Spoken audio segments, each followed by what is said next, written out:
காதலிக்க நேரமில்லை திரைப்பட விமர்சனத்தை நேத்து பார்த்தோம். அதனோட மீதியை இணைய பதிவுல பார்க்க போறோம். இந்த படத்தில் நித்யா மேனனோட நடிப்பு மிக பெரிய பலமாக பார்க்கப்படுகிறது. இவரே இந்த படத்துல யூஎஸ்பியாகவும் இருக்கிறார். இவருக்கும் ஜெயம் ரவிக்கும் மற்றும் தனது குழந்தைக்குமான கெமிஸ்ட்ரி மிகவும் சிறப்பாக அமைந்து படத்தையும் தூக்கி நிறுத்தி இருக்கு. சிறுவன் ரோஹான் சிங் தனக்கு கொடுத்த கதாபாத்திரத்தை மிகவும் சிறப்பாக நடித்திருக்கிறார். ஜெயம் ரவியின் முன்னாள் காதலியாக வரும் டிஜே பானு சிறப்பான தேர்வுன்னு சொல்லலாம். நித்யா மேனனின் சக்தியாக வரும் வினோதினி பல இடங்களில் சிரிக்க வைத்திருக்கிறார்.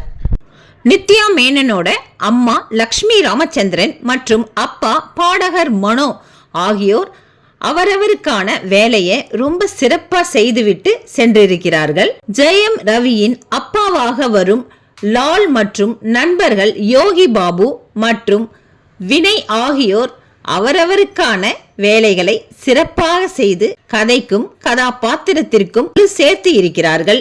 குறிப்பாக வினய் கதாபாத்திரம் வடிவமைக்கப்பட்ட விதமும் அதற்கான அவர் கொடுத்த நடிப்பும் மிகச் சிறப்பாக அமைந்து படத்திற்கு பலமாக அமைந்திருக்கிறது. கேவி மிக் ஆரி ஒளிப்பதிவில் காதல் காட்சிகளும் பாடல்களும் அம்மா அப்பா மகன் உறவு சம்பந்தப்பட்ட காட்சிகளும் மிகவும் ரிச் ஆகவும் அதே சமயம் உயர்தர தொழில்நுட்பத்துடன் கூடிய காட்சி அமைப்பும் ரொம்பவே அழகா காட்சி அளிக்கப்பட்டுள்ளது. இவரது நேரத்திற்கான ஒளிப்பதிவு சிறப்பாக அமைந்திருக்கிறது. அதற்கு பக்கபலமாக லாரன்ஸ் கிஷோரின் எடிட்டிங் படத்திற்கு வலு சேர்த்திருக்கிறது.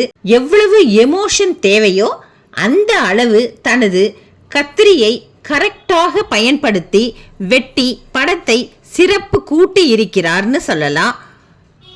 துள்ளலான பாடல்கள் மற்றும் இசை மூலம் இந்த கால ரசிகர்களையும் ஈர்த்து தன் கைப்பிடிக்குள்ள அணைத்துக் கொள்கிறார் இசையமைப்பாளர் இசைப்புயல் ஏஆர் ரகுமான். இவரது பாடல்களுக்கு பின்னிசையாகவும் படத்திற்கு மிகப்பெரிய பலமாக அமைந்திருக்கிறது.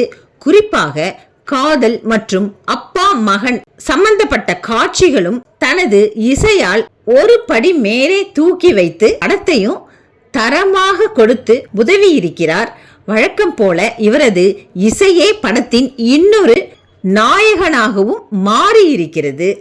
ரிதம் படத்தை அப்படியே உல்டா செய்து அதனுள் ஜெயம் ரவிக்கும் நித்யா மேனனுக்கும் பிறந்த மகனை கடைசி வரை அவனது தந்தை ஜெயம் ரவிதான் ஜெயம் ரவிக்கு தெரியுமா தெரியாதா என்ற எதிர்பார்ப்பை எதிர் செய்து அதனுடனே இப்படம் முழுமையாகவும் பயணிக்க செய்து அதன் மூலம் ஒரு மாடர்ன் லவ் ஸ்டோரிய தன் பாணியில் சிறப்பாக கொடுத்து இக்காலத்து ரசிகர்களை அப்படியே கட்டி போட்டு தன் கைப்பிடிக்குள் வைத்துக் கொள்கிறார் இயக்குனர் கிருத்திகா உதயநிதி.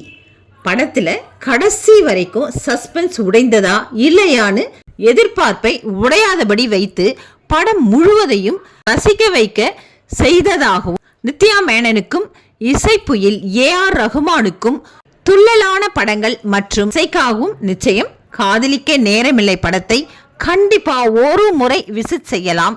காதலிக்க நேரமில்லை ஒரு மாடர்ன் முற்போக்கு காதல்னே சொல்லலாம். நீங்களும் இந்த படத்தை தியேட்டர்ல போய் பார்த்துட்டு உங்களோட கருத்தையும் கமெண்ட் செக்ஷன்ல சொல்லுங்க. நன்றி.